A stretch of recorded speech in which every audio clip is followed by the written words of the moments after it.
today is supported by All Policies for a Healthy Europe. I'm Brian Maguire, will be moderating today. Thank you for joining us. The COVID-19 pandemic has revealed the significant potential of digital health tools in Europe. They can empower citizens to manage their own health, allow healthcare workers to treat patients remotely. They also enable research and equip authorities to track public health using data. But successful digital health transformation requires citizens to access, understand, and trust the benefits which new technologies can bring. Only through a wide uptake of digital tools can these solutions significantly improve the quality of health services and citizens' well-being. During this roundtable event, the All Policies for a Healthy Europe Coalition will discuss the work of its digital working group, focusing on how the European Union can ensure citizens are empowered and engaged in the development of digital health and well-being. Today you can connect and react using the hashtags well-being for all, it's well-being numeral for all, and hashtag EU digital health, and also use the tag on Twitter at wellbeing EU. There's also a Twitter poll which the team are running. You'll be able to see that on your screen. Please respond to that. And there's a Q&A chat box available also on the screen for those who are familiar with Zoom. You please use the Q&A section, not the chat function, and we'll take your questions for the panel later on. You can send the questions at any time, and we'll pick those up for the panel discussion a bit later on today. Today's event is hosted by MEP Alex Saliba. Good morning, Alex. How are you? Good morning, Brian, and good morning to all the participants. Before giving you the floor and to give you the time to answer our poll, we'll quickly introduce All Policies for a Healthy Europe, the coalition at the initiative of today's event. Here's a short video for you.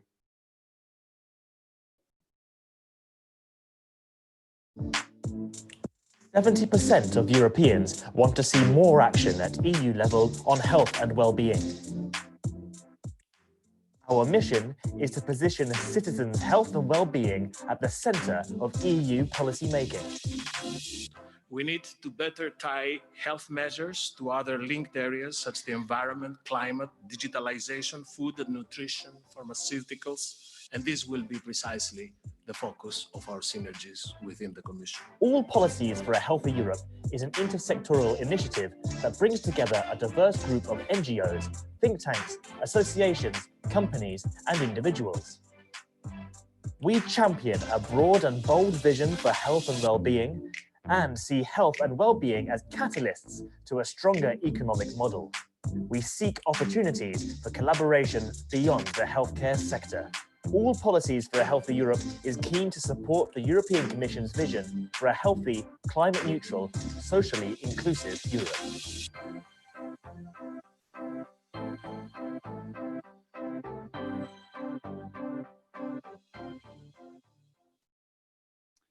Alex Saliba, thanks for joining us today from Malta. You're in Malta this morning? Yes, we are in Malta. We are in Malta. Okay. It's Constituents Day for us every Friday. Excellent. At the European Parliament, you're a member of the Committee on the Internal Market and Consumer Protection and of the Committee for Petitions, and you're the rapporteur for the Digital Services Act. You know well the EU digital policy. You're committed to topics related to citizens' health and well-being as the Vice Chair of the Mental Health Intergroup and a member of the MEPs Against Cancer Intergroup as well. And a few weeks ago, you were appointed rapporteur on the protection of persons with disabilities. You're here today as a well-being ambassador for the All Policies for a Healthy Europe initiative. So, Mr. Jis, let me ask you, in your opinion, how can the EU put citizens' health at the center of its digital policies? Yes, first of all, Brian, thank you for this introduction, and I am very glad, first of all, to be part of this discussion, a very timely discussion on the eve of a very important debate and very important votes that next week will be taken by the European Parliament, basically on EU's digital and AI policy. And I also want to thank Euroactive and All Policies for Healthy Europe for this invitation and also for organizing this digital roundtable to, first of all, highlight the importance of digital health tools and also the advantages and challenges that our European citizens are basically facing in their daily lives. Citizens' health and well-being should be put at the heart of EU policymaking, and digital policies do not make an exception from this principle. The emergence of new technologies create both opportunities but also challenges for the development of better healthcare in Europe. It is therefore essential to find a balanced approach between fully safeguarding our citizens and patients' rights and also providing opportunities for a successful digital health transformation. And the Digital Services Act will be basically the EU's legal framework for all digital developments over the next decade. This is why it is of paramount interest to understand the upcoming challenges in the digital services and the digital health sector and address them also in this Digital Services Act, even if being done so indirectly. For example, the principle upon which our report is built and our proposals to the Commission are being founded. The principle of what is illegal offline should also be illegal online too. And the principles of consumer protection and user safety. These should become guiding principles for the future digital services and also the digital health transformation. Therefore, it will be essential to have a more coherent and also a more coordinated approach in the digital health sector. The COVID-19, as has been already stated in your introduction, Brian, has demonstrated the importance of having a sophisticated digital infrastructure to protect our citizens' health and also our economies. During these problematic past months, digital services have helped to ensure at least the continuity of care while keeping patients and also healthcare workers safe. The development of new technologies and use of health data is also proved to be indispensable to manage health risks better and also anticipate crisis. Public awareness and also the interest in digital healthcare have now undeniably increased. Indeed, the need also to use digital services, AI, artificial intelligence, and also data science has helped the fight against the pandemic through the integration into the medical sector. Therefore, the DSA is expected to play an essential role in the battle against COVID-19. But the crisis has also exposed very serious shortcomings which are not novel shortcomings, but have been there for a number of years, but now are more visible in the digital health sector, that basically have prevented us from engaging in coordinated, evidence-based responses to tackle this global challenge worldwide.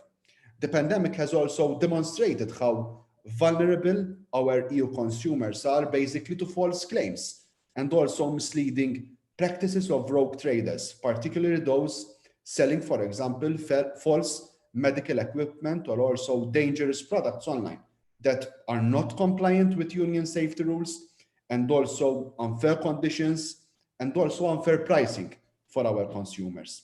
It is therefore essential to have a digital system with online marketplaces free from misleading trading adverts, free from misleading products, especially when it comes to health, which is so important, so fundamentally important for our consumers. Therefore, transparency and accountability will be my key message in today's debate. Digital services and measures to manage coronavirus must be transparent and must always remain under public control and not personal power. We need to ensure that protecting personal data and citizens' privacy is respected and their choices are preserved. Therefore, the increased use of digital systems and solutions in this area must be ensured to be trustworthy and also aligned with the EU ethical principles. In line with this line also, the DSA report, we also should, first of all, strictly uphold fundamental rights. We should also provide enough safeguards both for consumers and also for patients. We have to guarantee transparency to preserve public trust, and all digital solutions must therefore be transparent and again remain under public control. We should also ensure that companies should not exploit the crisis for their personal benefit. And also we should ensure the protection of data for now and also for the future. And I want to emphasize the importance of transparency and accountability, which is reflected clearly in my DSA report and also in the other two reports that will be discussed and voted next week by the two other committees within the European Parliament.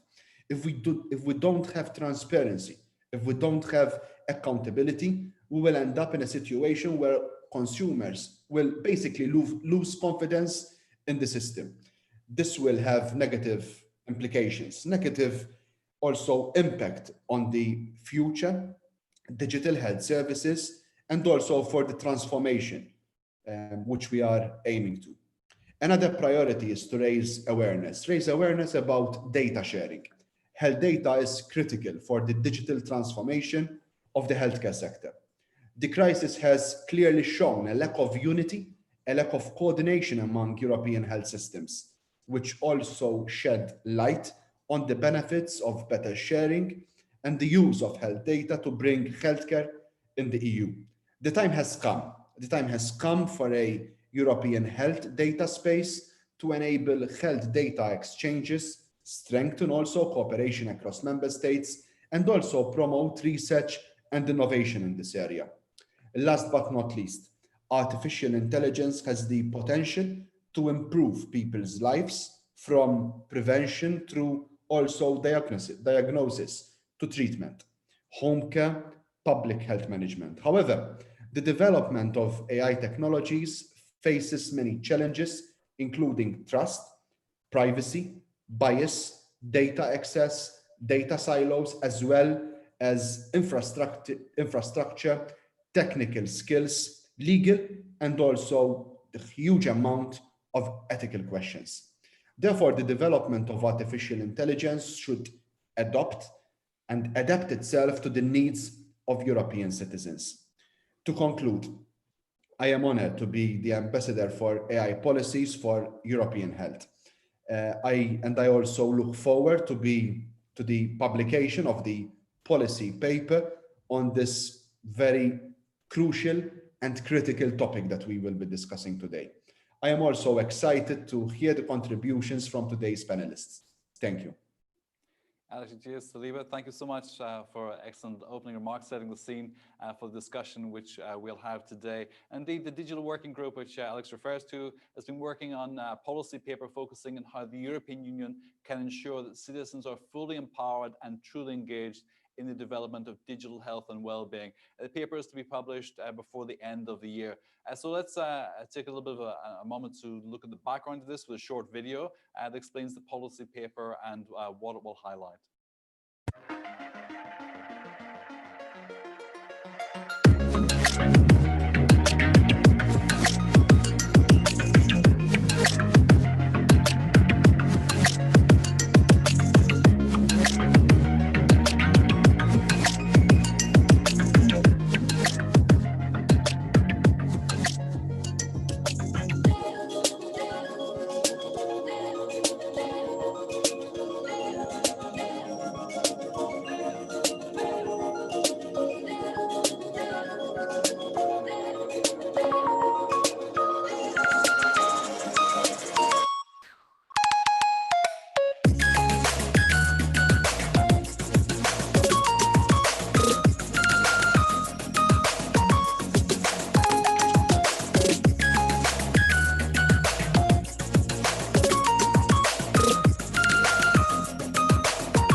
To launch our discussion, we had the opportunity to discuss with Nick Schneider, Head of Division of New Technologies and Data Use of the German Federal Ministry of Health, representing the German presidency of the Council of the European Union. So Nick Schneider couldn't be here today, so we recorded his discussion with the chair of the Digital Working Group of the Coalition, Bledin Rees. Here's the video. Hello, Mr. Schneider, and thank you for agreeing to discuss with us the positions of the German presidency of the Council when it comes to digital health and citizens' empowerment. As you know, our coalition has been working on a policy paper focusing on how the European Union can ensure that citizens are fully empowered and truly engaged in the development of digital health and well-being. So, our first question today is, why do we need a European health data space, and what shape should it take? Thank you very much, Mr. Rees. I'm very grateful that I can be here at the conference, although only virtually through a pre-recorded interview. European health data space, to me, is a policy area, a policy framework which we have to develop to ensure that health data can actually be securely processed and used throughout the European Union. If citizens' goods and capital can move across borders, why is data still locked in the member states? We need a common understanding on the rules and procedures on how to provide access to data and how to exchange data across the Union. I don't see the European health data space as a closed infrastructure, kind of a one-size-fits-all. I rather see it as a house. A house is a common space which offers different rooms to different circumstances. So there's going to be a patient room for patient access to data or citizen access to their data. There's going to be one room for healthcare professionals on how to exchange and use data. And there will be rooms for other stakeholders out there. And it is on us now as policymakers to build that building. And I think that is the European health data space. Is a policy area and a common understanding. There are going to be areas which we will need to develop through common European legislation. There will be areas where a code of conduct might be more appropriate, especially when it comes to secondary data use, where we do have specific purposes, like research purposes, which govern the processing. And where we do have different disparities in how do we deal with anonymization of data? How do we deal with the different legal grounds for data processing? And I think they're coming to a common understanding by the stakeholders, for the stakeholders, will be crucial. I think the code of conduct that's foreseen in Article 4 of the GDPR is going to be a very valuable instrument for all those issues which are member state competence and where we might need sub-legal instruments to come to a common understanding. And we'll need far more cooperation between the member states. I'm talking about concrete use cases where we can demonstrate to all citizens the added value of European cooperation, where we can actually show that access to health data has a tangible value for the individual. One example, which I usually like to call here, is the Inform network, a network in pediatric oncology, where so far 1,500 children have been screened and data have been accessed and shared. And actually for over half of them, new therapeutical pathways could be jointly identified through the European network. Half of those patients got a second chance. And I think that's something which we have to make public and have to make known, that actually sharing data can help individuals, can save lives, and can, in the end, improve the quality of our healthcare systems. So, are citizens' digital skills and health literacy key for a successful digital health transformation? And if so, do you think, what do you think the EU can do to help enhance citizens' understanding of digital health tools? I think digital skills and health literacy skills will go hand in hand. And I think both are extremely necessary. If we want to improve digital health on European level, we can't do that without the citizens, and we can't do that only for a very small digital literate group of citizens. That's why we will need high quality, evidence-based health portals. We will need to inform the population using digital channels. We have to grasp the opportunities we have right now with social media, and we should not leave modern technology to players which are not working with evidence-based data. And that's why I see a very, very central role for governments, for the European Union institutions, and especially for the stakeholders in Brussels and the capitals, which do represent patients, healthcare professionals, industry, to make use of new technology and to partake in the provision of digital skills and health literacy. I think it's on all of us to build the European health data space. It's not going to be something which we should leave only to governments. And that's why I said the code of conducts are going to be crucial. All stakeholders, all data processors need to be working hand in hand in their sector for their capacity to actually ensure that we have a trustworthy secondary use of health data. And that leads on to our final question, which is, in the field of AI, what steps do you think the EU could take to foster citizens' trust in this new technology? I think one crucial aspect will actually be to demonstrate the added value. There are still views out there that AI is extremely dangerous, that AI will replace healthcare professionals, that AI will be a doctor of the future. That's not the case. In a certain way, I see AI, as some people probably saw the stethoscope or X-rays 100 years ago. It is one further tool we will have as health professionals to actually increase the quality and also the trustworthiness of our own work. It will not take away the communication, the dialogue between a doctor and a patient, between a nurse and a patient. What AI can do, and that's something which we need to demonstrate, is take away uncertainty, ensure the accuracy of diagnosis, support, especially with rare diseases, support the doctors in finding the right diagnosis. But also, I'm not talking about natural language processing, maybe take away tasks of healthcare professionals, which healthcare professionals are not good at. Documentation, which they don't like to do. Bureaucracy, removing the red tape. Why not talking about using AI in operations theater, in the emergency room, in the background, recording what's being said, and automatically writing the reports, and later having the healthcare professional looking at it, correcting it, signing it.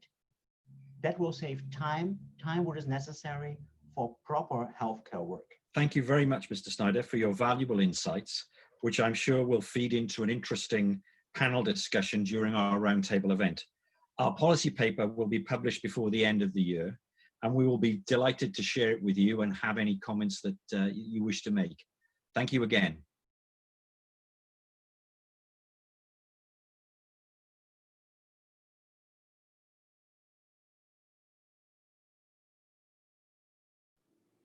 Our thanks to Nick Schneider and also to Bleden for conducting the interview as well. Now we're going to go to the panel discussion. I'm just going to introduce a quick run through of the panel, then they will have 60 seconds each for their elevator pitch, their opening remarks, and then we'll go into some discussion just after that as well. I see some of you already sending in questions on the Q&A. Please do that. We have a good amount of time today, so we'll try and get through all your questions.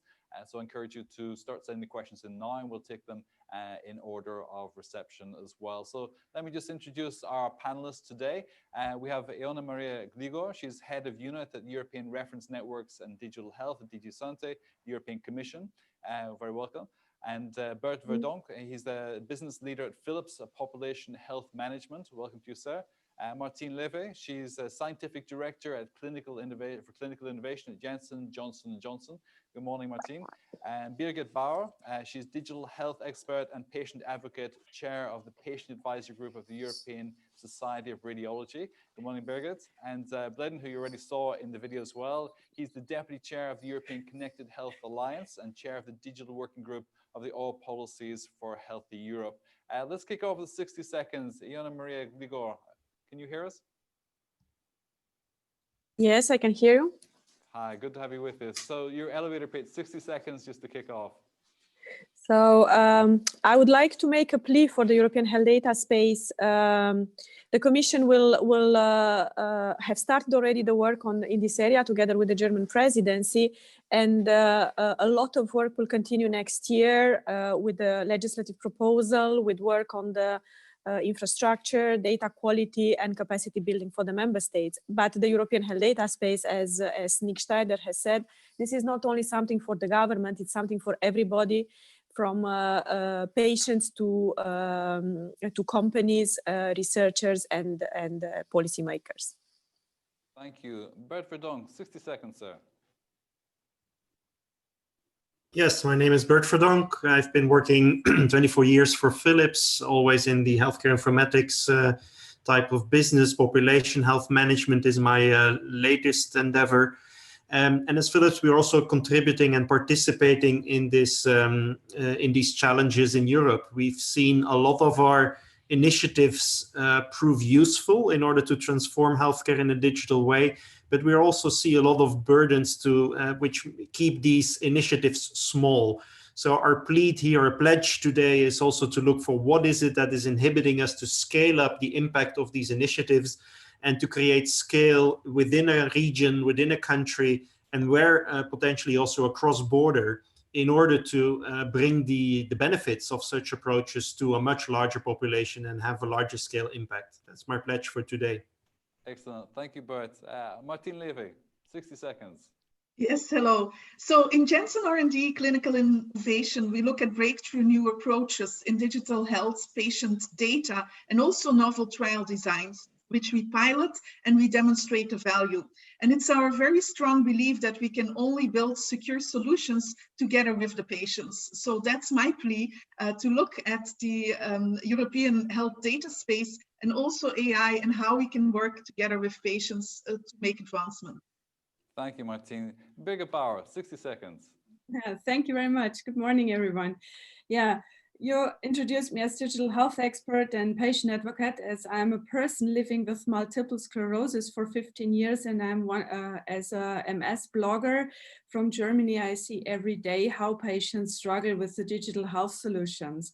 And my pledge is today, we need more health and digital literacy, we need more education and information, and at the end, we have to involve the citizens, especially the patients, in structuring digital health solutions in Europe.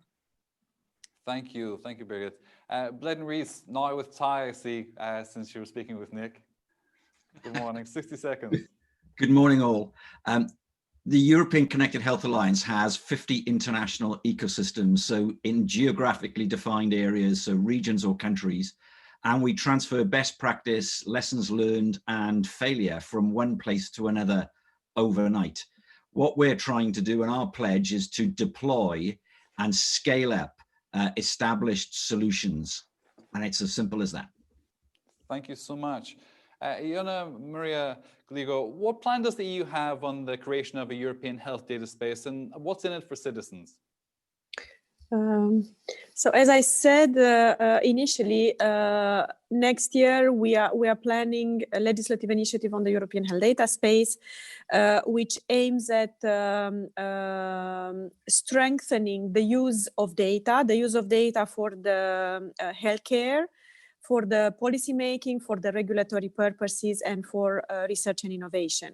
And the idea would be to strengthen the interoperability, to strengthen the portability. What does this mean for citizens? It means, for instance, that patients, they can take their data when moving from one healthcare provider to another. They don't have to redo the same tests over and over again, just because the data is not available to another healthcare provider in electronic format.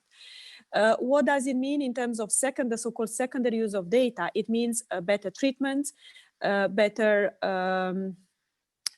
more safety in terms of what the regulatory companies, the regulators are doing in terms of supervising the medicines, the safety and efficacy of medicines which are put on the market. It means better epidemiological surveillance, and it means also better AI, because the companies could train better their AI tools.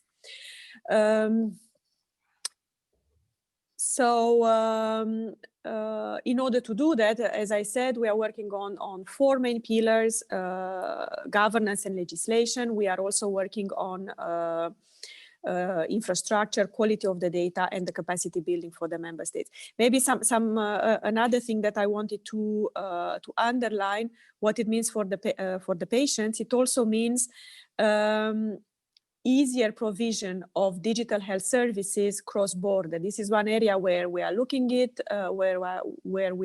at how to smoothen the provision of telehealth, telemonitoring, etc., especially cross-border, in order to make sure that we really support the building of a single market in this area, and also how to make sure, for instance, that the artificial intelligence, the framework for artificial intelligence in AI is safe and is covered from a safety and liability perspective, in addition to what we already have in place, the medical devices regulation and other legislative aspects.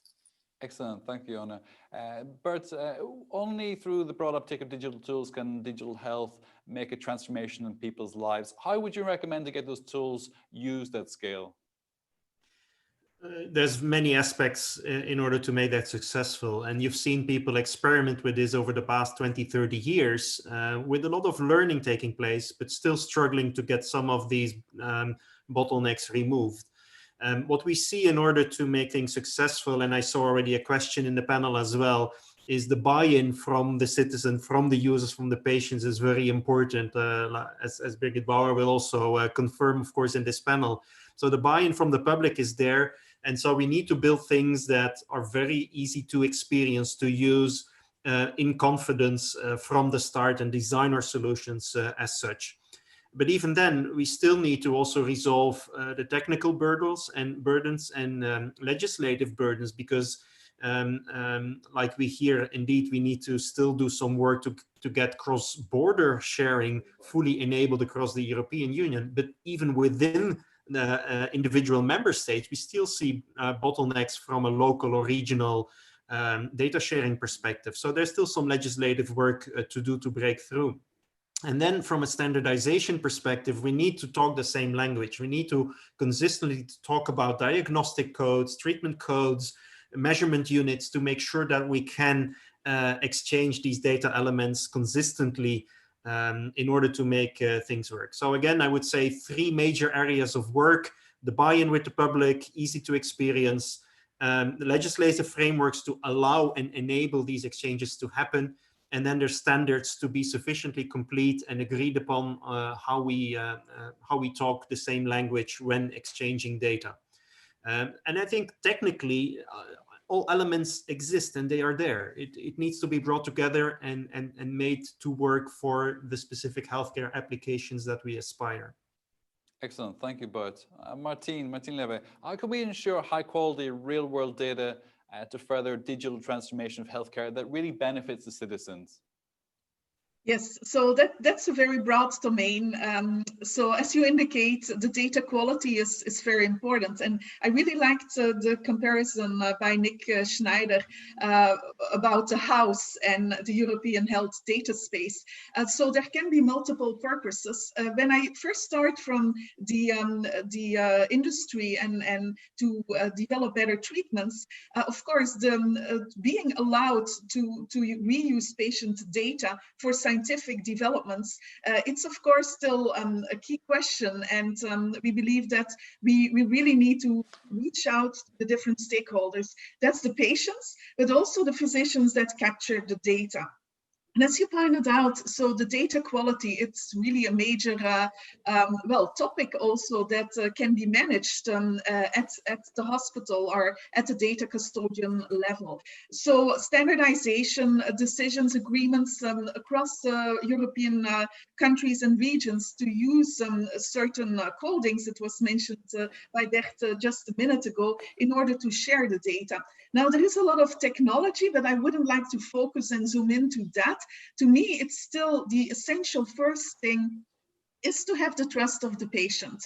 And for me, it's the patient and their physicians together to kind of agree on reuse of data to the benefit of the patient. So again, the patient plays a key role to understand what can be done and what the benefits will be for him or her in managing disease, but also the broader spectrum of health and well-being.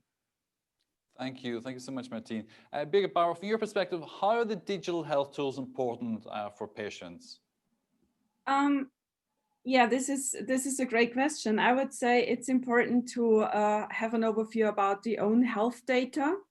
At the moment, I have just 15 folders in my at my desktop with a lot of paper, and I would love it to have it in an electronic health record. This is the one thing. I would love to be able to share that data with different doctors. Instead of this, I'm going to the doctor, talking maybe 15 minutes about my history of living with MS for 15 years, which is a very tight time frame to do this. And on the other hand, it's also about knowing my actual status. It's when I have all my data in place, I can see my actual status of my disease. And this is a very important point also for patients. Thank you so much. Bladen Rees, as the chair of the digital working group, you've worked in the policy paper. What are the key elements that you really want to get across today? What are the most important things for this digital health space? So I think the title of the paper is Empowering Citizens, the Key to a Successful Digital Health Transformation. And the paper at the moment is focusing on 3 policy areas: digital skills and literacy, the European health data space, and AI. And under each of the 3 policy areas, there are specific recommendations being developed. An important part of this roundtable, and indeed some of the speeches from Nick and Alex, is for us to test some of our thinking and ideas, and also to be looking at the question and answers that are being quite active at the moment, and to learn from that and to polish the paper in order to help the European Commission develop its policies around the European health data space and EU for health. Thank you so much, Bladen. Let's go straight to some of the questions, just to prove to our audience that we're actually listening and prepared to put these to you. So Ada Gavrila, she asks, will the European health data space imply that the EU will acquire sharing competences in health policy and not only supporting competences as it does now? Interesting question. Iona Maria Ligor. Well, I think basically the framework in which we are acting is the one set by the treaty, is the Article 168 and the Article 114 of the treaty.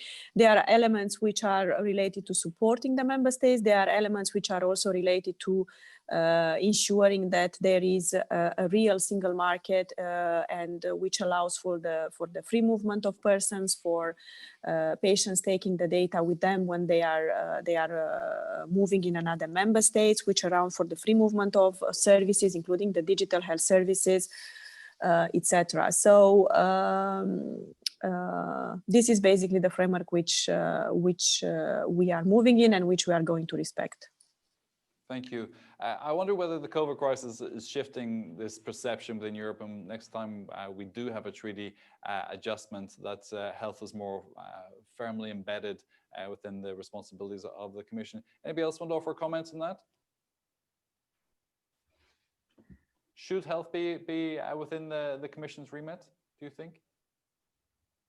I think this is a question that should rather be answered by someone else, not by me. But I think yeah, go ahead. But I think what is clear is that the corona crisis has put into the light the limits that we are currently having into this area, the fragmentation we are having in terms of access to data, the very low interoperability and very low use of common standards. There is a lot of work which is being done by the eHealth network in this area with an infrastructure for exchange of patient summary and e-prescriptions. But it's true that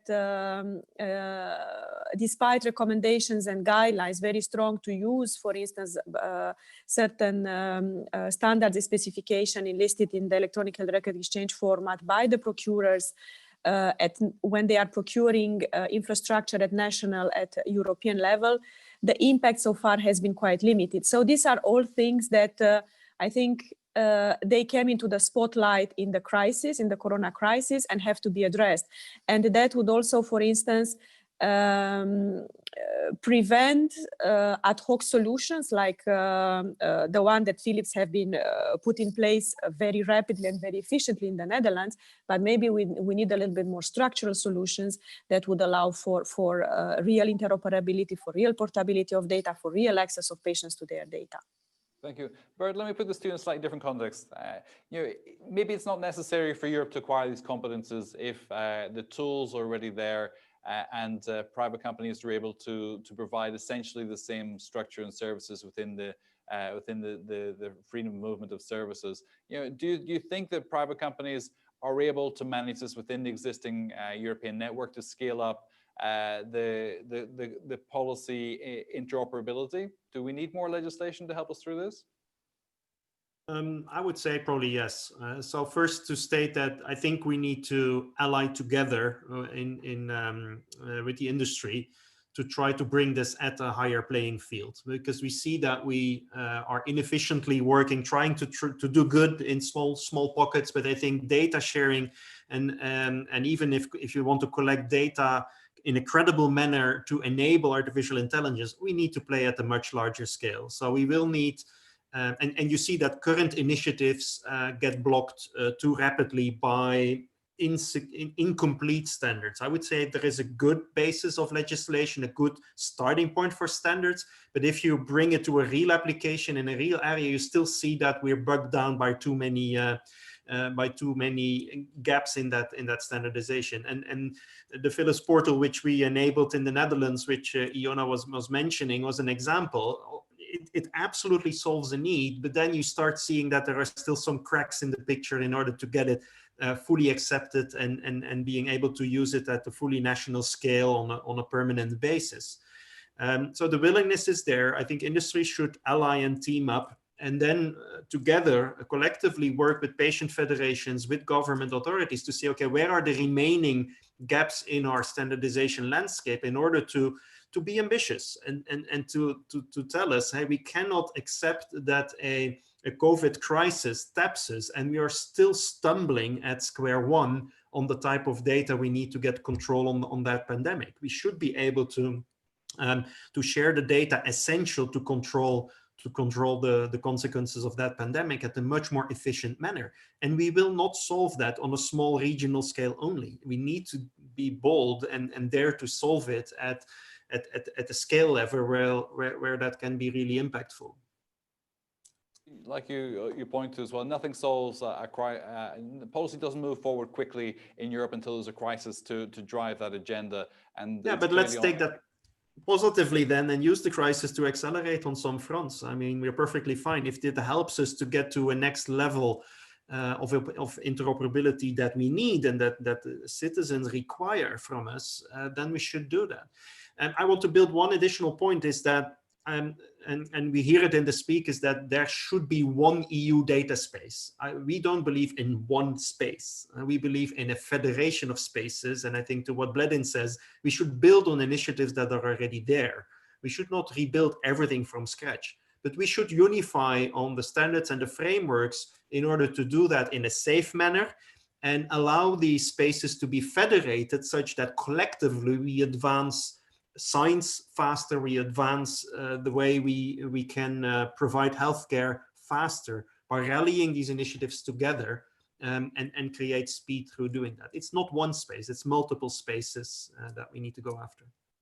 Just to, I'll move on to some of the other panels just a second, but just on that element as well, do you have good examples where this actually works? Because the majority of the time, public sector spends huge amounts of money on health data systems which simply fail, and some of them are actually never delivered to the public because they remain a level of incompetence often as well. Mm-hmm. So, you know, are we at a new digital understanding in terms of how we work together as well? Is the culture of the data space maturing to the point that we can do this in a way which was never done before? Bert? Yeah, I think the COVID tracing apps that many member states have now brought across, I've heard that very soon we will be able to exchange cross-border the findings of these member state specific corona apps. So I hope it becomes an example of how that can be shared. Another example close to our heart is image exchange, medical image exchange. There is a standard, there is infrastructure possible to solve that in a regional area and then connect regions at the next level. And the XTS standard allows to do that. So I think that's an example where we could build on existing standards to really enable image exchange at even a European scale if we want to. Yes, if I may chip in on sure, what has just been said, I mean, indeed, my unit is dealing with the contact tracing apps. I mean, we've been working very intensely with the member states. I think we had over 80 meetings, online meetings since March with the member states, and I think it's a very good example of cooperation with the member states and also within the Commission. We are working very intensely with DG Connect, DG Digit, ECDC, WHO, etc., in order to make this a reality. And I hope that next week we will see this a reality. The first member states being connected to this European Federation Gateway, which means basically that a patient can have only one app and travel in another countries and be informed if he or she has been in close contact, meaning over 15 minutes within less than 2 meters with someone who has been, who is COVID infected. And that person can start basically the warning system and can also warn the people with whom he or she has been in contact and which are in another country. So I think this is clearly an example. It's related to the use of data for healthcare purposes. We have managed to have this in a record time. I mean, again, we've been working on this system since end of March, since 25th of March, more precisely. I think this is an extremely good example. On what it was saying about the images, we are already exchanging patient summaries, and the plan is to enlarge these exchanges of patient information to images, lab results, and discharge letters. And we are already having 7 member states whose citizens can go in another member state and get their prescription in another pharmacies. I think the Estonians and the Finns are the most the biggest users of the system, but clearly, for instance, the exchange of image, it's the next step. For instance, Netherlands and Germany are very big demanders in this or requester in this area. We had recently a discussion with the Dutch and the German colleagues who are indeed looking forward of setting up, serving this regional cooperation, but by using the infrastructure, the European infrastructure. Excellent, Ryan, thank you. Couple of points, if I may. I think the Open Data Foundation have got a couple of great examples where they developed clinical protocols very early in the pandemic. And that's not just in a European basis, it's around the world. And I think that that's a really great piece of innovation.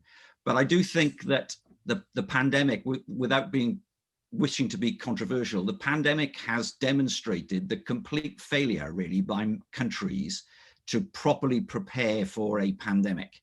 And what we've now got to do, and where I think the European health data space has so much potential, is to realize that the data exchange and the need for member states to collaborate cannot have been more starkly demonstrated than the problems around data. And if you think about the R number and all the analytics we all see in our own countries every day.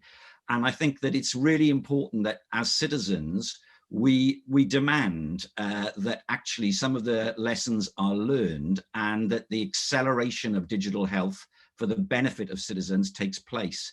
Otherwise, I fear that we're going to be just having these same conversations over and over again. And in relation to standards, just picking up one point, I remember that the chief scientist in the United States, after the first memorandum of understanding between the EU and the American Federal Health and Social Services Department, he said that standards are like toothbrushes. Everybody has one, nobody wants to use yours. Thank you for that. I want to ask Birgit as well, your perception of interoperability of systems as well. Have you had any good experience of systems where your data has been transferred across successfully, where you as a consumer of health services are confident that it's been used in the right way? Unfortunately not. Okay, we live in hope for that then. So I'm listening to the other panelists, and it's really nice to hear what we have all to do and what projects are ongoing, but what arrives at the consumer side is a very small thing. I have to say that very honestly. So you're talking about data sharing and so on, and I'm absolutely a fan of data sharing, because I know when I share my data, there can be done better research, and at the end I can have maybe better care or new treatments available for my disease. But as long as the things are going as in the old traditional way we have still here, and nothing from the big plans arrives to the patients or the bottom of the glass, it's hard for us, because I'm working with paper. I have to deliver also my images. I can't transfer them via email because I have a CD or a print or whatever. So it's really hard for patients. And on the other hand, we have to see that patients mostly don't understand what's going on. We have to explain that better. Citizens need more information and also easy, accessible education in digital health, and also they have to be involved in the plans the EU Commission have, because we are the people who will use those big plans and the projects and also the solutions, and then we should be involved and we should have a voice on this table. And we don't have enough at the moment. Do you, this may be slightly controversial to some of our panelists, but let me ask anyway. You buy a lot of things online. Your data is stored online from huge retailers, and we'll not publicize any in particular. And you have your data stored there for a long time with a lot of rules, regulations governing how that's used. Some by the United States, and now increasingly we have our own framework within Europe, which is separate from that, including where the data is going to be stored. Would you use a private company to manage this data as an option instead of using a public process as a consumer, as a patient? How would you feel about that? It depends on the framework they provide me. It depends on the, let me say it, informed consent they give me before I sign a contract in this. So if it's a company who makes sure that my data are safe and will not be shared in a public way, or will not be shared with parties or groups I don't want to share my data with, then it's okay for me. But it really depends on the framework they offer to me, how they will proceed my data. Okay, thank you. Let me ask Martine. Martine, some of these organizations, these companies that we refer to, their learning through AI is built in with qualitative research with consumers face-to-face as well, to learn how these systems are built. How do you see the European data space being developed? Is it a combination of AI learning and the traditional form of interaction with policymakers? What's this new process going to look like? Yeah, okay, yeah, very good question there. So we are very much in favor of the public-private partnerships in this space. And I heard it say a few times, there are already many initiatives. Unfortunately, they can't be generalized for one reason or the other. So I think there is work to do from a policy perspective, looking very much in the open science initiatives like on standardization, but we talked a lot on that. There are initiatives EMEA-wide, on European-wide, on like Eden, looking at standards for interoperability. There are other standards, of course, to be defended, but some of them, open science especially, they don't fight each other, but can be complementary. It's a complex world there. So in terms of AI, it adds, of course, another layer of complexity, but I would say, again, the federated approach and the machine learning that can also function in a federated environment where the hospital is absolutely secured, either at the patient or at the hospital or data custodian. And there is really top-notch research being done in Europe because we want to be in line and compliant to the GDPR. So again, it would be very much, instead of private initiatives, public-private, and besides I mean, we heard it again several times, the benefits don't reach the patient. We're also looking at, the broader picture of digital education to the healthcare providers, so they can, together with the patient, also advance certain solutions.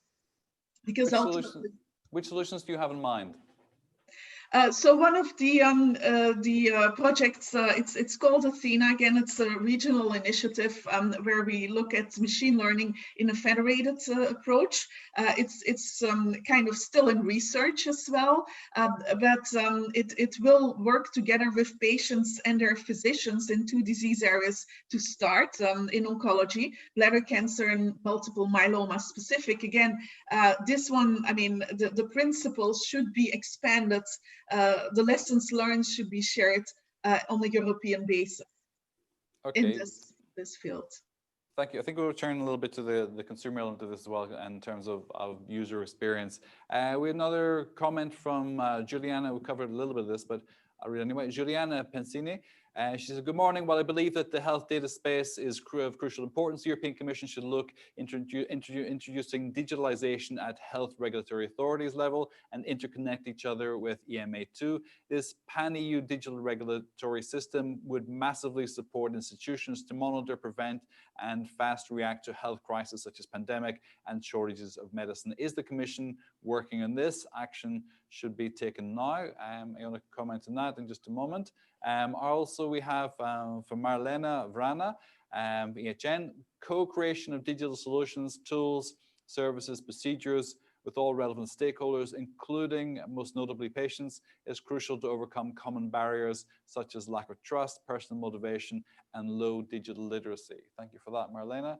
And Iona asks, could we hear a bit more about what this means for children and young people, and will they be involved in this debate? Bert, kids, young people, do we include them in our scaling up perception, or are we just looking at the adults and the parents? Oh, absolutely. We should look at the entire target groups for sure while designing our systems and solutions. I think there's even an advantage with these young kids being early technology adopters. They download the games faster than I can even follow. And typically I have to ask them how Instagram works and not the other way around. So I think there's clearly an opportunity to let the younger generations pick up on some of these technologies more easily. I saw some other questions as well as how do we reach some of the more deprived audiences or people with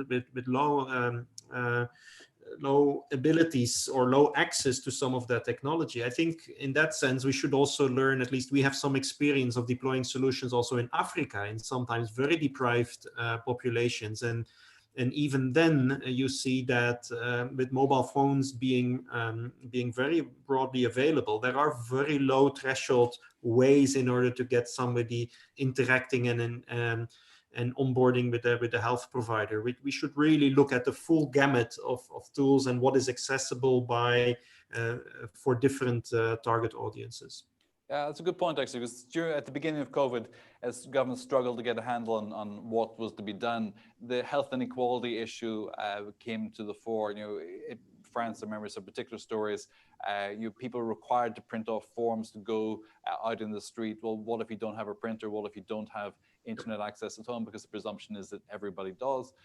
Mobile phones in Africa and used for micro banking and other elements like that as well. So, are we looking at this, Iona, Maria, are we looking at this in terms of health and equality perspectives when we plan our European digital health space? Yes, we are, and I saw also there are several comments on the chat that I would like to maybe address them. Sure. In my reply. So in terms of involvement, indeed, we have been trying to be quite inclusive. We have been organizing together with the German presidency, with Nick Schneider. We have co-chaired several workshops which involve stakeholders, looking at how the GDPR is implementing into the healthcare and what kind of action, legislative or non-legislative action, the Commission should take and the Member States should take in this area. And clearly, in the context of the legislative proposal, we will continue this type of exchanges. When it comes to the involvement of EMA and ECDC and other regulatory bodies, these are one of our main target group in the context of the infrastructure, but not only. We are looking on how to support the EMA and ECDC get the data they need in order to do their regulatory work. Yes, they are indeed one of the main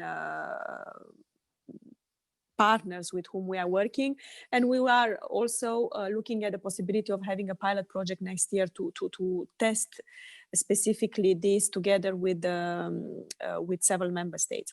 Now, when it comes to the data, because I saw that there is a lot of there are a lot of comments concerning the access to the data for research and policy making, I would like to recall that there are some member states which have started to take very concrete steps in this direction. For instance, Finland, France, Denmark, Germany, in order to ensure an increase capacity to access the data for research, policy making, and regulatory purposes, have set up laws through which they set up specific authorities. For instance, the FinData, the French Data Hub, the Danish Agency for the Danish Data Permit Authority, I never remember the name, I apologize for that, the German Research Data Center, etc., which sometimes can also take into account the data altruism, the data solidarity principle, a broad consent. But I think the common denominator for all these institutions is ensuring the easier access to the health data for research and policy making and regulatory purposes with a trusted governance structure. So the role of these institutions are to make sure that the data are protected, that the security level is there, that they are somehow intermediaries between the demand and supply, between the researchers or the policymakers and the controllers and those who are having the data, be it registries, be it hospitals, etc., be it patients themselves with their electronic health records. So I think this is very important. These are very important evolutions in the member states, to which we are looking with a lot of interest in terms of the legislative proposal and in terms of the policy making as examples or possible governance frameworks that could support the access and the sharing of data in a context of the federated approach, because clearly we are not aiming at setting up big cloud on Rue de la Loi and putting all the European health data in Brussels. This is not the approach. The approach is basically to work with the member states to have a federation access. When it comes to the inequality, I think we have fantastic opportunities right now with the multi-annual financial framework in order to make sure that we are bridging those inequalities. I have seen, for instance, projects by which the patients in the Danube Delta in Romania, they have been supported to set up a center in the village and get access to, through basically a center where some of the salary costs were supported from the European Social Fund, to get access with a doctor which were on the mainland through telemedicine tools. Now, what we are seeing is medical deserts are basically more and more everywhere in Europe. So the telemedicine tools, telehealth, telemonitoring, artificial intelligence could help doctors breach those medical, the challenges raised by those medical deserts, could help patients from the most remote area have access to those doctors. And I would just give the example of European reference networks for rare and complex diseases that my unit is also managing. Through the teleconsultation tool that is being developed for these networks, the patients from most remote area in Romania, Bulgaria, or in the rural areas in Europe, they can have access to the best experts, the best specialists in Europe in a certain rare disease. Their data, the data of these patients are submitted for the discussion of the best experts through this clinical patient management system. And they really managed to have the advice on diagnosis and treatment of the best doctors in Europe. So I think these are all extremely useful examples that we have to take advantage and to scale up. And can I pick up on the go ahead. Inequality point? One of the great things about all policies for health is the cross-sectorial approach. And to give an example, in terms of sport, the Welsh Rugby Union have established a digital schools program in Wales, and they've been curating content for diet and exercise. And that's gone across the whole of Wales. And it's nothing at all to do with the health sector. It's sport realizing that actually it's got a role to play. And the children apparently have been fantastic at going to their grandparents and actually then teaching their grandparents new digital skills. And another example is from the banking sector. So Barclays Bank have something called Barclays Eagles. And this is digital skills for customers. So originally it was about trust and to avoid fraud in the financial services sector. But at the outbreak of the pandemic, they decided that they were going to train care home workers and residents in care homes in order that they could make contact with their families. And so far in the United Kingdom, they have trained 500 care homes across the whole of the country. And this is a really great example of where we can take industry from other sectors and actually use them to help facilitate some of the challenges that we have in health. Thank you. We'll come back to that in just a moment as well. I wanted to pick up on something Iona said as well. The investing to save in healthcare, Maria, is this something which is really on the radar of the Commission right now as well? Because if anything, this COVID crisis has taught us how intrinsically linked our economy is to health, and the failure to have a federated approach to this as well in terms of cost sharing and access to health has a huge impact. And just to touch on your reference to health deserts as well, healthcare deserts, in cities as well, the crisis has prolonged the waiting time for access to basic GP services or dental services as well. And the telemedicine approach, how many of our citizens today would take a telemedicine consultation rather than having to occupy a seat in the waiting room of a doctor at the moment? Has the crisis sensitized us to this invest to save approach? Yes, I think it has changed quite a lot. So basically, building again on the question of using the multi-annual financial framework, we have now a huge opportunity with the Recovery and Resilience Facility. And I think the member states are using and should use much more this opportunity of over 700 billion to invest in the digital health, to transform the digital transformation of health and care. And of course, it's the decision of the member states. They are now putting forward their recovery and resilience plans, and we are in the process basically of analyzing them. It's around mid-October that we are supposed to start receiving some drafts. There are also the opportunities offered by the European Regional Development Fund and the European Social Fund. So I think we should, and the member states should actually take advantage of these opportunities. Thank you. Yeah, on the telemedicine, yes, this has increased quite a lot. I don't have precise figures to tell you, but I think we are seeing clearly a huge increase in the number of laws on telemedicine which are being passed by the member states. But I don't have precise figures to tell you how many patients are using. I think it's an increase, a spectacular increase. Okay, and just on that, Danny van Rooyen, he asks, how can the Commission structurally support telehealth beyond COVID-19? And can you share anything on the study that's been undertaken by DG Santé at the moment?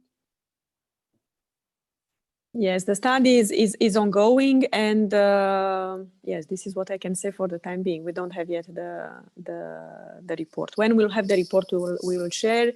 The question is, we see basically an increase in the use of telemedicine. How can we make sure that the cross-border provision of these services is also smooth? And how we can eliminate the barriers to the provision of digital health services cross-border, but also within member states, taking into account also the limits of the articles of the Treaty 168 and 114 related to single market and to the support for the health and care. Thank you for that. Michelle from EPF says, great to have such attention to user patient safety, data protection, ethical issues, and AI added value in the EP work on digital. Congratulations to MEP Saliba. Thank you for that. Fabian Bamberger says, how can trust in data sharing be fostered if there are many apparent data privacy quarrels with companies such as Apple? If data is being stored and shared by using devices manufactured by those firms, how can a common EU legislative framework on data security prevent those from violating data privacy? Martin or Bert? Yeah, well, if I can just quickly say that as an industry, we're also looking for some good regulation that the data can be secured. And again, a European model, definitely a federated model is preferred. And I think our industries together with hospitals and perhaps patients not yet that fully involved, that's definitely an attention area to promote this also for policy making. Thank you. Bert, anything to add there? Yeah, I agree. So we just need to be very clear about what we expect in Europe. And the GDPR provides an excellent framework already. Of course, we need to further learn how to interpret it and apply it and use it as a strength, and also demand compliance from companies outside of Europe to that regulatory framework, to the legal framework. But we believe that within the framework, we can protect the values that we need to protect. And we also buy into what the Gaia X initiative is trying to build out, is building a common foundation which complies with our legislation and gives much more structure and guidance to the industry about what are the rules of the game and how can we play this game collectively at scale in a safe and secure manner.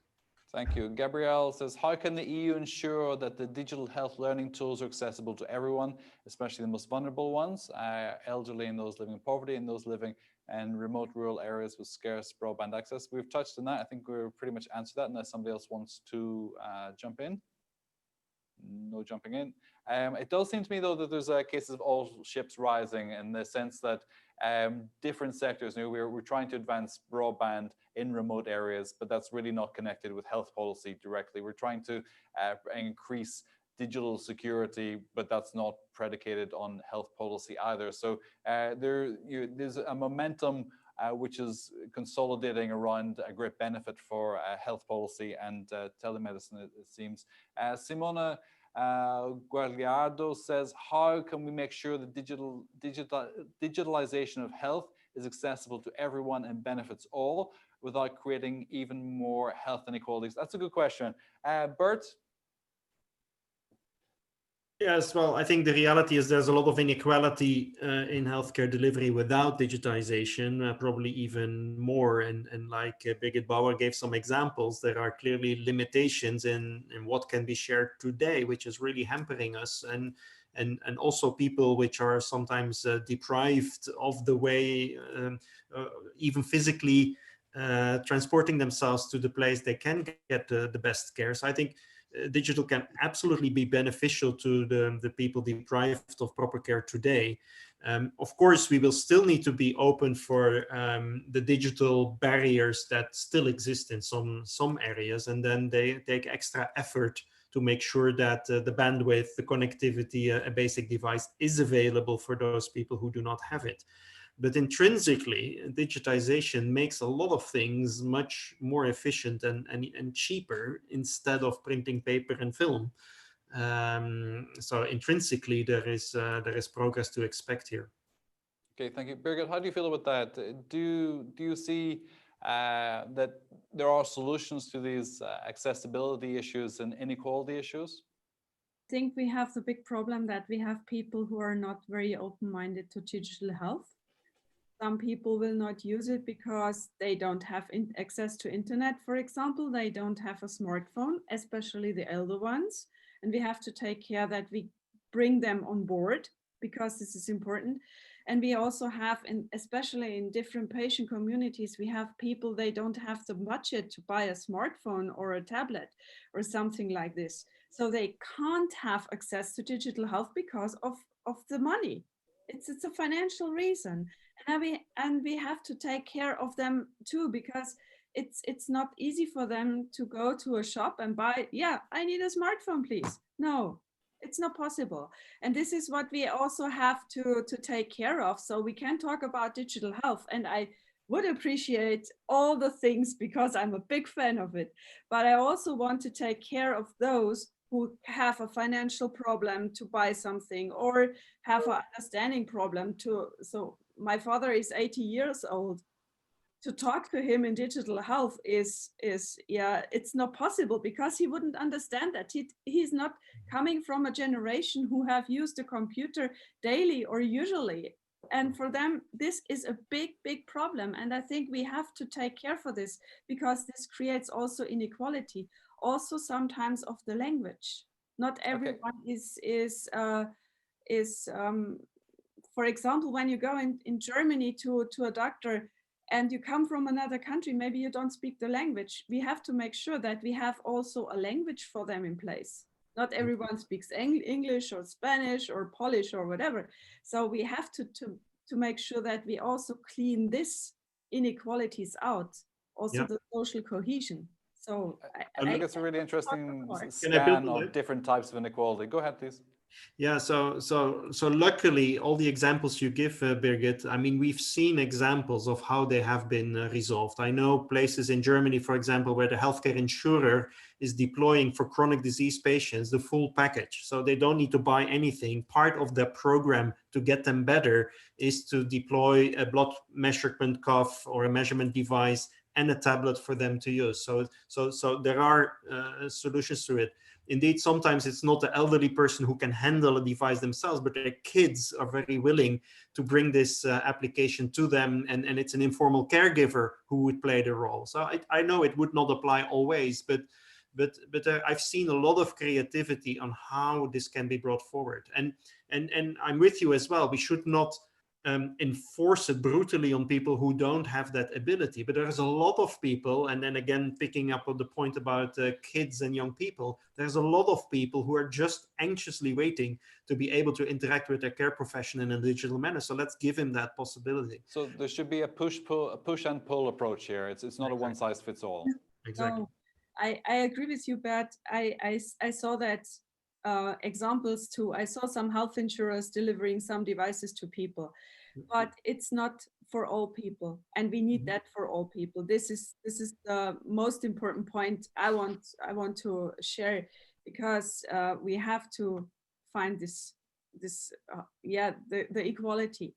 And on the other hand, yes, I know young people are so open-minded to digital health. I had last week a talk with one of these young guys from the young and wild side, and they say very clear, we want to have it because it makes our lives so much easier. And if I can say that, and I'm not a teenager anymore, I agree totally with that, because it brings more quality of life to the patients. I would say also better care if it is used in a good way, and also better solutions to manage the disease, the daily life with the disease. If I may add to that, so yeah, sure. I think besides all the technology development, there should also be investments in behavioral change or just education. The whole science of health psychology will become very important. And I think in Europe, we have the right mindset, but there's a lot of work to do to bring it to the different groups in our society. I agree. Thank you. Excellent. Just to summarize here, Samuel says, good point, Birgit, agreed.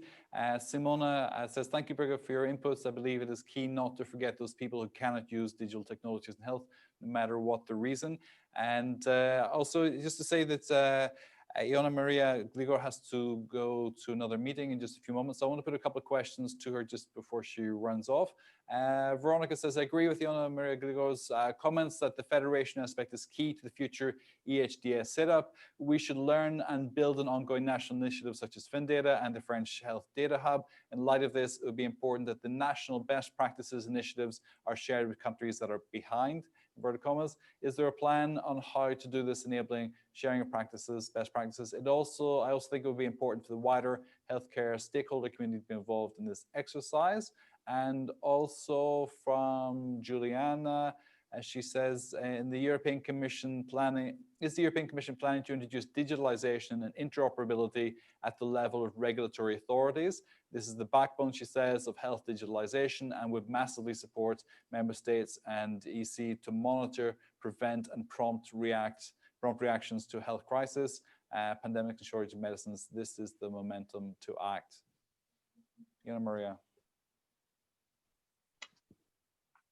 Thank you very much. On the sharing of best practices, yes, this is what we are indeed doing. We have launched a joint action which is now formed on the European health data space, and will basically start working next year, and which is also looking at the governance models on the secondary use of health data, possible options for the infrastructure, working with data quality, etc.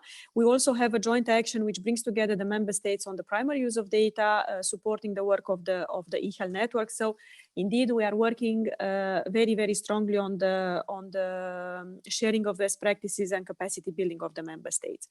When it comes to the interoperability and bringing together the regulators, as I said, this is one of our main areas of work, and it is indeed extremely important that EMA and ECDC they are on board.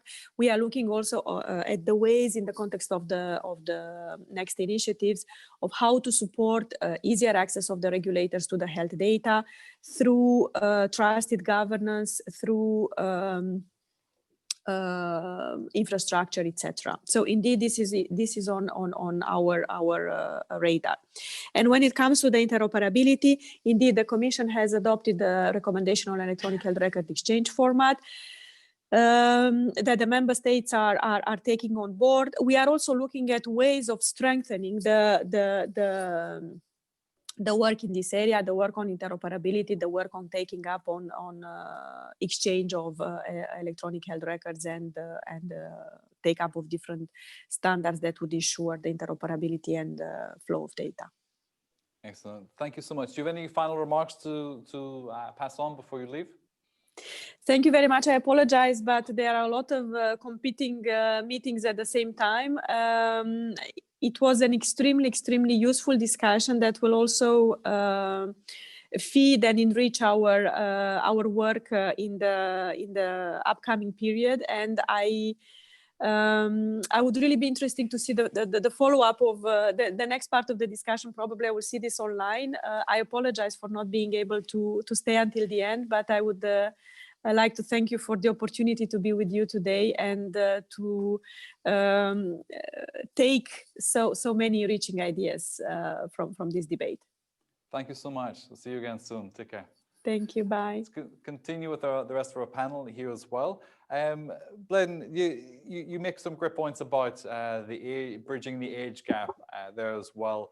Do you see this in a more structured way across Europe? We're looking at digital health literacy, and Birgit points out that there are different dimensions to inequality. There are different dimensions to literacy as well. How do you see the working group moving forward with proposals with this? So I think my starting point would be that it's very easy for all of us to generalize, so that, for example, all young people are very digital literate, all old people aren't, and that's not true.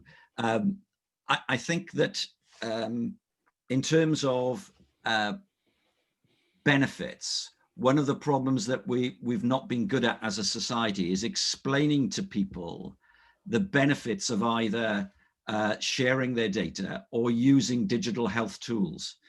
And the more that there is transparency around the benefits to society, not just patients, not just citizens, not just carers, but recognizing that there are different categories of people who have different needs.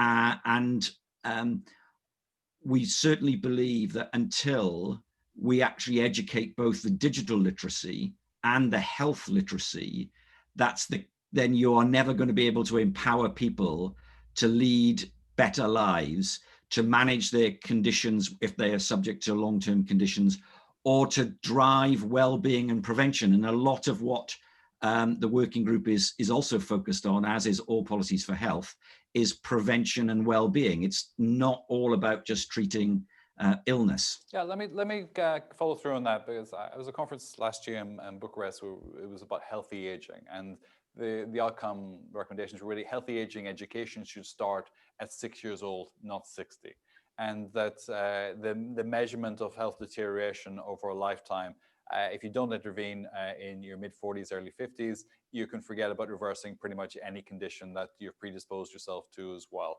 And so the idea is not that you necessarily live longer, but that you live a longer, healthier life, and the burden of cost to the state is diminished as well. Do you see, Bladen, the capacity for incentives to participate with digital health as a way not just of managing chronic conditions, but like you say, improving well-being for the wider community? And just to add to that, that's normally a group activity. It's family, it's immediate environment, friends, colleagues, and workplace as well. How do you see that expanding?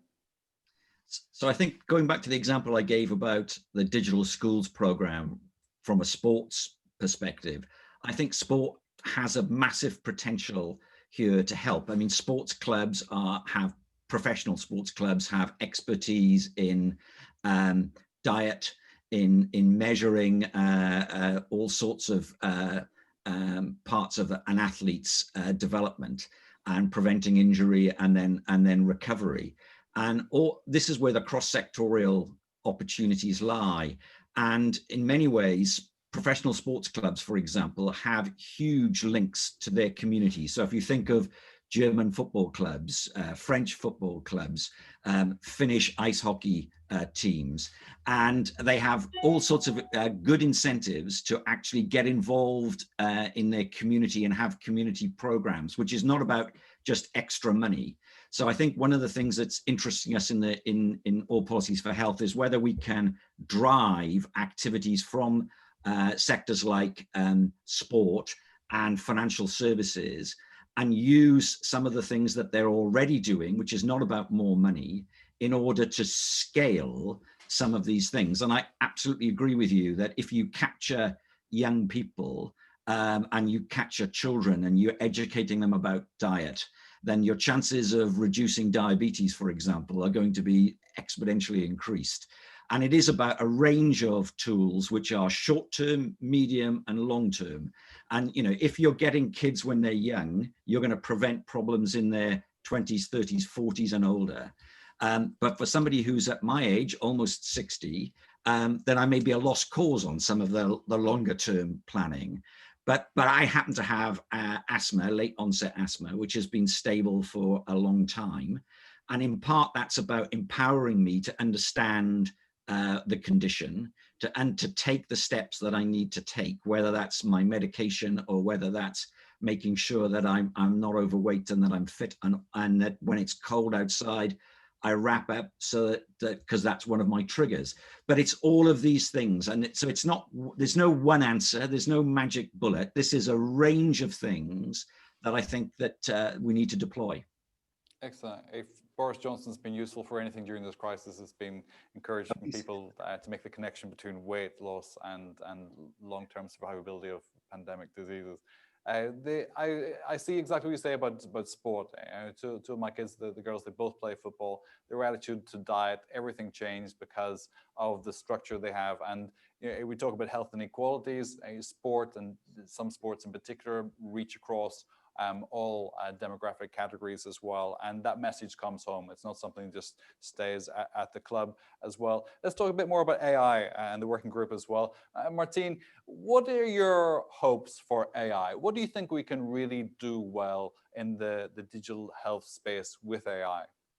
Yes, I think the big hope is really to bring AI closer to the people that can benefit from it. And again, I would focus patients, but also physicians, because I think they form good partnerships already and they can really leverage. Bringing it closer to them really can be on easy examples. We've talked about prevention, but if a person has already acquired a disease, it's oftentimes also a matter of controlling or of avoiding relapse. And there AI can have some really low-hanging fruits, I would say, for patients, but I haven't seen them at a scale. Again, we pilot a lot, but I'm also very much interested on bringing it then into its full potential. So I think really, yeah. Let me just ask you about that. In terms of AI, most people would say, I don't want AI any closer to me these days.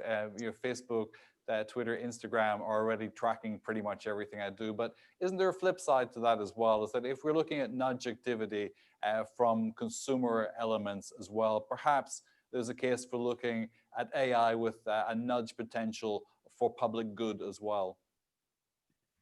Yeah, sure. And I think it's to define these again in under GDPR, and federated. Was very pleased to hear that it's really Europe chooses for the federated approach. Also the machine learning and the examples, but we haven't really scaled them to the patients. So we can, and that's an important new objective, I think, that we as industry in collaborative projects should focus on. Do you see, I spoke with some health insurers about this last year as well. Do you see health insurers leading the way with this as well? Often there's a negative connotation with health data being viewed by health insurers, but again, in the context of managing broader problems, anonymized data as well, and being able to target key groups with high cost diseases to the community.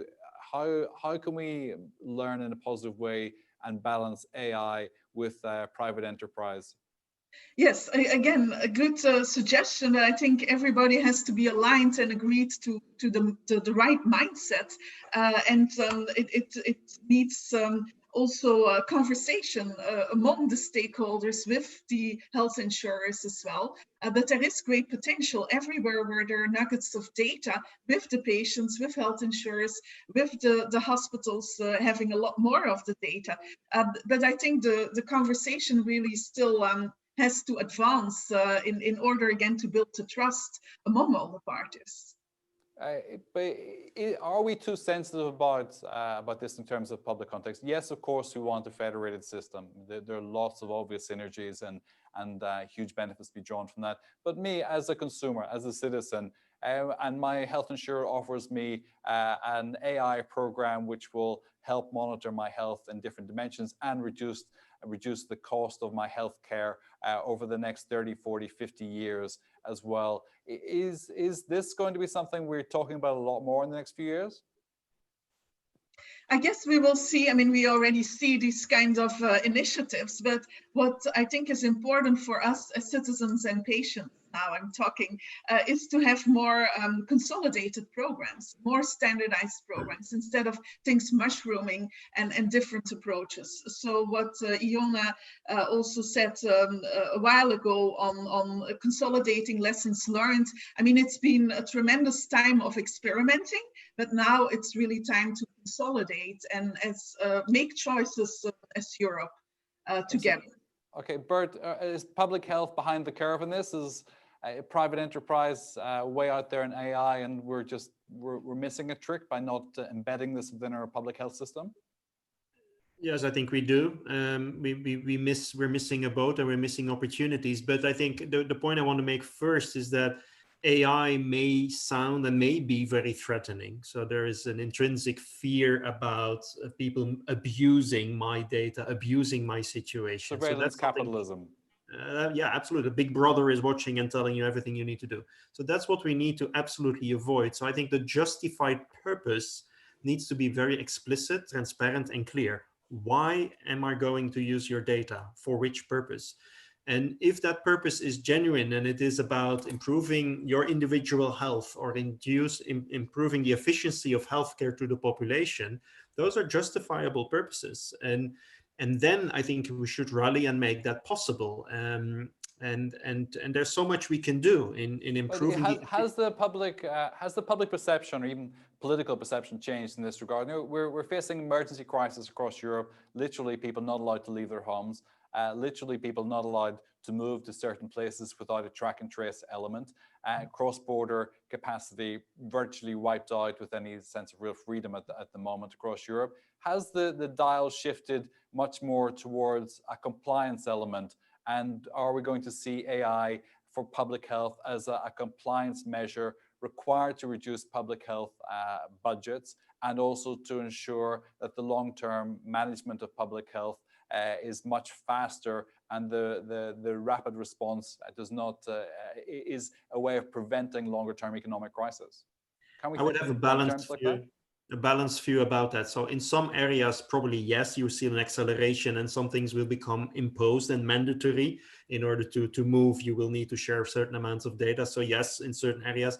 But I also think there's a lot of sensitivity in the public opinion against it. So we should be careful with too much of top-down imposed measures and imposed obligations. So I think the better way to do it is the way we start to use online shopping, searching for tickets and for travel destinations. Actually, I appreciate that the algorithm helps me in identifying those B&B locations that probably fit my profile the best. I mean, it shortens my search. That's fine. That's nice. I choose for it. I have control on it, and it comes with great suggestion. Even the Google search engine, I like some aspects of it, filling in my typing and correcting my misspellings. That's nice about some of these AI things. So it's the nice things, the things that benefit me, that I want, and we should all want.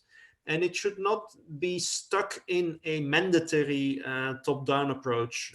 Maybe in some public health areas it's unavoidable, but let's not generalize that. AI has much more benefits bottom-up as well. The Google algorithm only works if your kids don't use the same browser, the same for Netflix. Sure. May I add one thing? I want to bring Bledden in as well. Go ahead, Martine.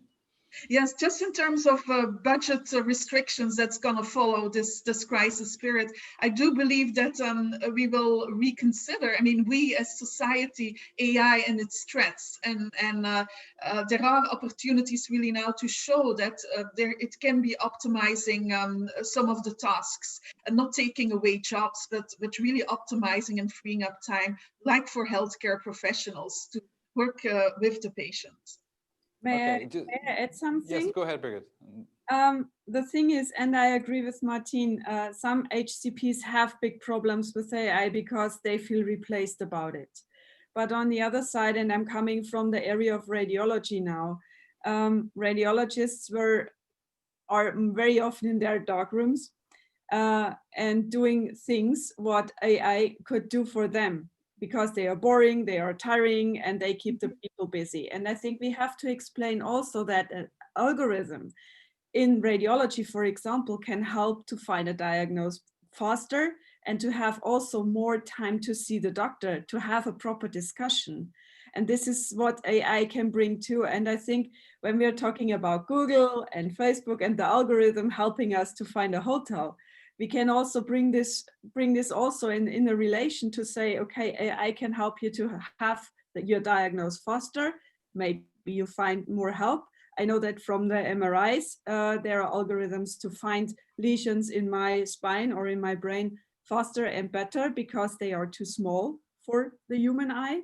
And I think this is something we have to explain to the citizens. And I did it last week to a patient. And this lady said to me, oh, this is a robot. I don't want to have a robot in my mind. And I said, AI is not a robot. AI is an assistant to help you to be maybe a little bit healthier, to have a better life maybe, because your diagnosis or your symptoms are seen faster and you can do something in advance. And I think this is what we have to explain.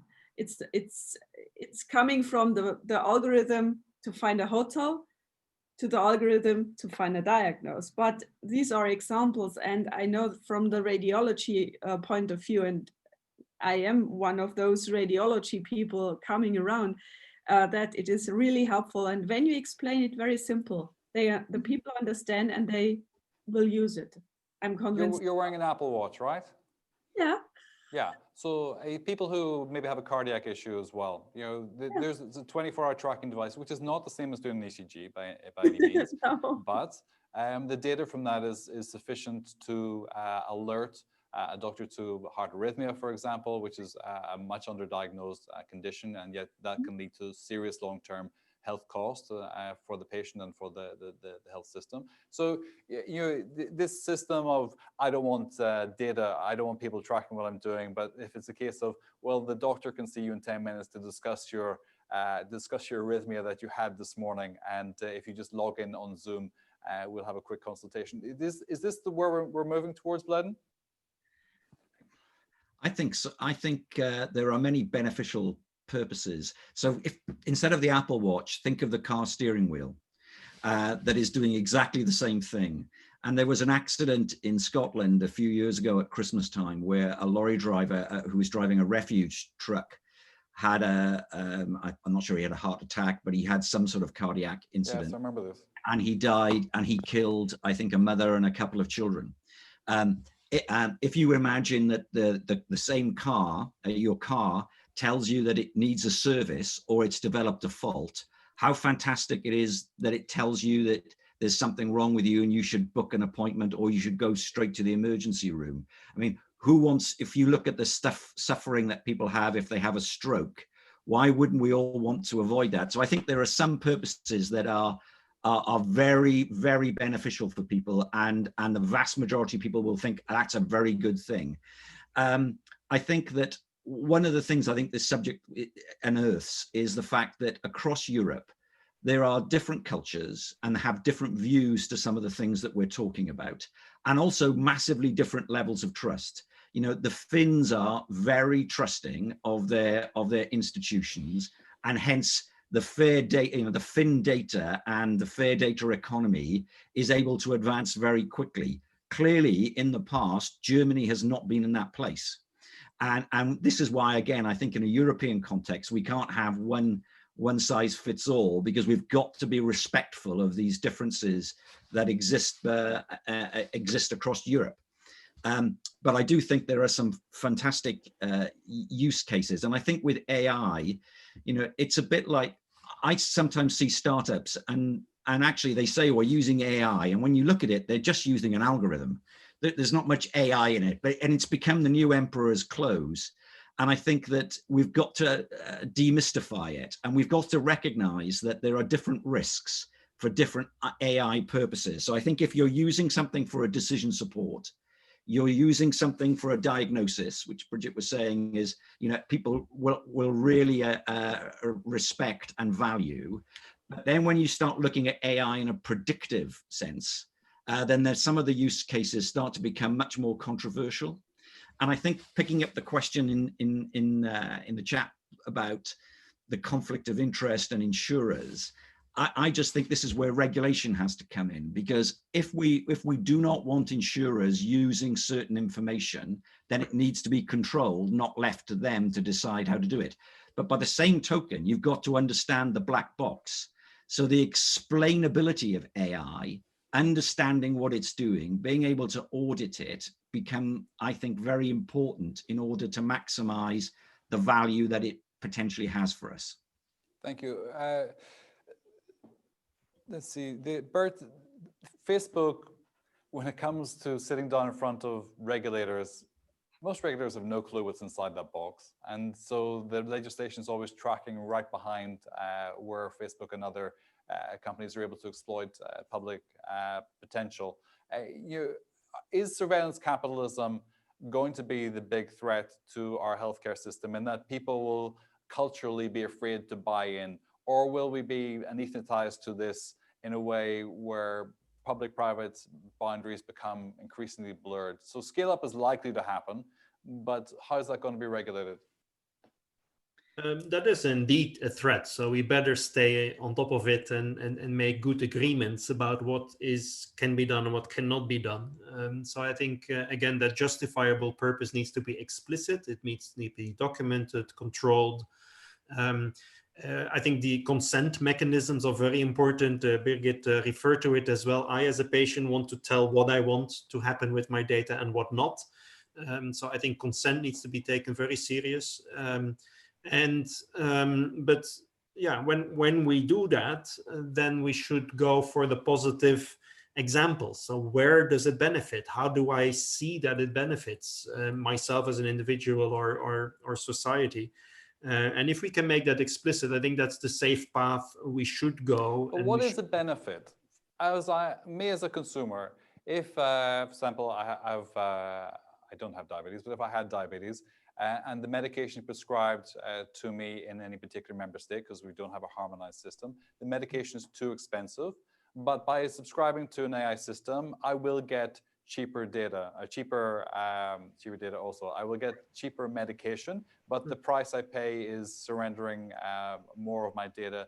And the consequence of that surveillance capitalism is that I'm being bought into a system which sells me products related to that. So the price of my cheaper medication is a form of advertising which is pushed to me as well. And so that situation changes. Immediately argue that.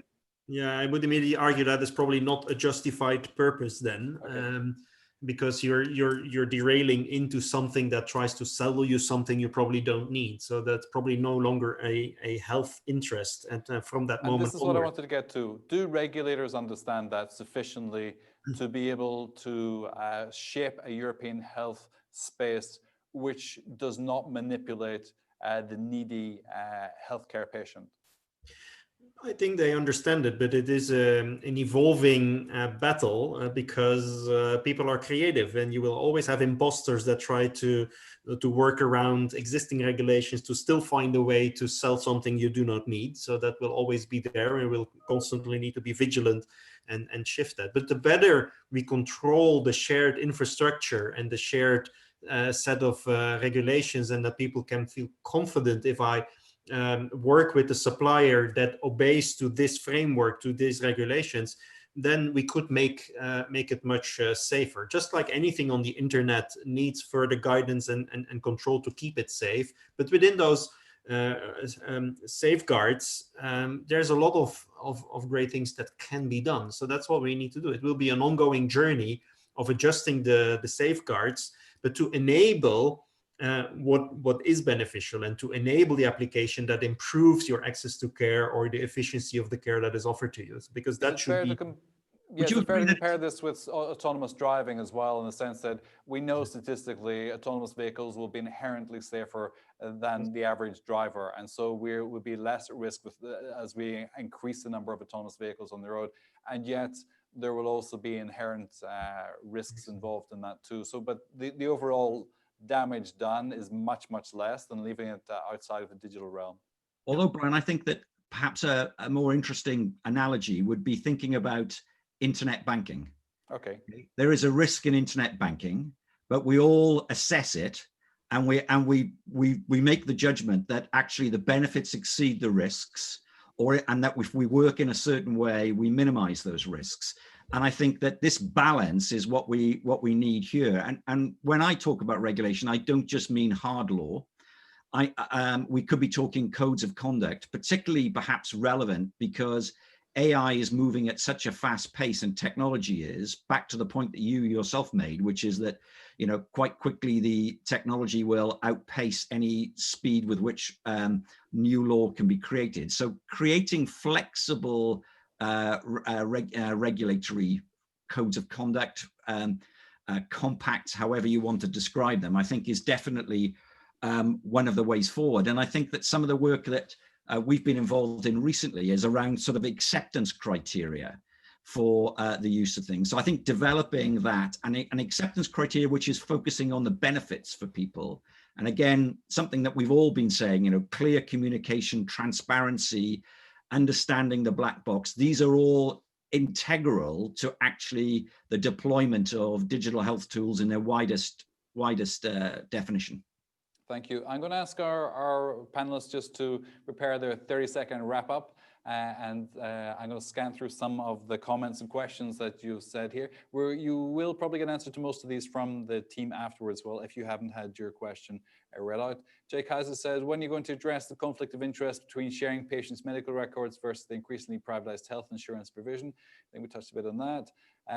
Michelle, we had some comments earlier. Didier, hello again, asking, maybe I missed the answer, where is the best place where European citizens could share health data?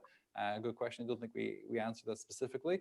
And Sterling Simpson Johnson says, to what extent are companies actually capable of being transparent with their intentions to use patient data? Good question. And also, these companies are owned by shareholders, and shareholders want returns, which require strategies to use data to generate those returns. Thank you. Simona says, application of AI and machine learning in health raises a number of ethical and social questions regarding accountability of medical decision-making process, access to data, privacy concerns, and concerns relating to gene editing, which we didn't touch on today. How can we address those concerns and explain to the public the benefits? Jay Kaiser says, this is a one-way street. As Brexit proves, treaties and agreements, guidelines, and safeguards are not worth the paper they're written on. Well, let's see, there's consequence to be paid, as we're discovering across the street here at the council today.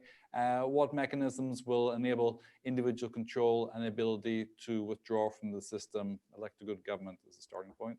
And great event. Thanks very much, Fiona, very kind of you. So 30 seconds each to our panelists.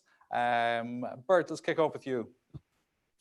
Yeah, so thank you for this interesting debate. I think we touched all different viewpoints. There's a lot of commonality. We see, absolutely, we share the view that there's a lot of benefits to achieve.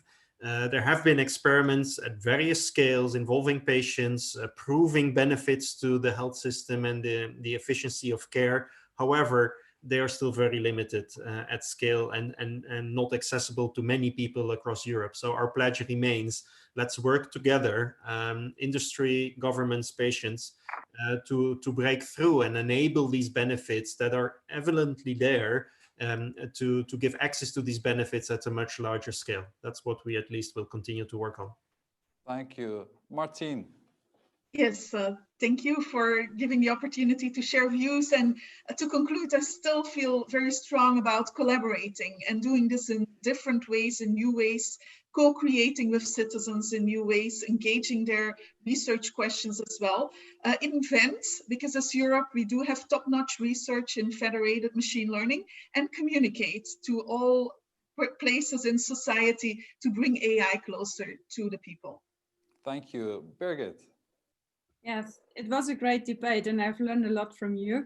What I would say is there are very much things ongoing, but not always are the citizens informed about the ongoing things and why and what do they bring to the people, what the benefits are. I think we need more information outside, and we need more accessible solutions to build up also health and digital literacy. And last but not least, I agree with Bert and Martin, citizens/patients have to need a voice and have to sit on the table to cooperate and co-create solutions together with all the other stakeholders. Thank you, Birgit. Bled, last word. 4 quick things. I'm permissive user of data, despite the fact that I'm a lawyer. I'm optimistic for digital health. I think the debate's been great, regardless of the difference of opinions that there might be between the audience or between those of us on the panel. I think what we need is this public engagement. We need to have these sensible conversations that allow the public to express their views, to understand the opportunities. And then finally, a thanks on behalf of All Policies for Health and the Digital Working Group, because the questions and we will digest and look at them in terms of refining our paper. So thank you for everybody who's made the contributions. Excellent, thank you. Thank you to all our panelists, Bert, Martin, Birgit, Bleden, and also to Ona Maria, who was with us earlier too. We appreciate all your time and your contribution today. Also, thanks to the All Policies for a Healthy Europe team, Candice in particular for coordinating everything, and to my team here in the studio, Eve and Malta, and our events crew, Tamara and Simona. Thanks also for your great work. Please continue to use social media to comment on what you've heard today and to put further comments to the All Policies for a Healthy Europe. They will read those, they will digest those, they'll include those in their analysis for the coming paper as well. As all remains for me to say is thank you, and to wish you a good afternoon and a good weekend. I'm Brian McGuire. Thank you. Thank you.